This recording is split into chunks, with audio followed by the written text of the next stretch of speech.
जय जगन्नाथ।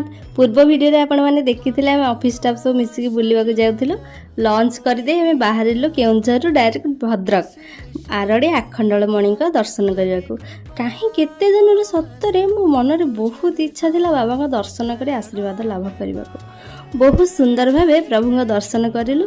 भीड़ भी ठीक ठाक थिला, बेसी नथिला।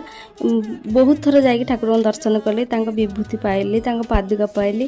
तापरे आमे बाहरी जाइथिलु जाजपुर बिरजा मंदिर हमर एक्चुअली जिबार थिला, किंतु आसीबा बाटरे बहुत बड़ शिवर मूर्ति गोटे देखिकी सेठी रही जाइथिलु। टिके प्लान हैला सेठी बुली जिया पे। पाखरे थिबा जगन्नाथଙ୍କ दर्शन मध्य कलु। केउठी ना केउठी जगह ता दर्शन मते करे देउचे आ मन को बहुत शांति लागुचे। आमे दूर जो शिवंकर बहुत बड़ा मूर्तिटा देखिकी आसीथिलु। आपण माने निश्चिंत भावे देखियो नेक्स्ट वीडियो रे। Thank you.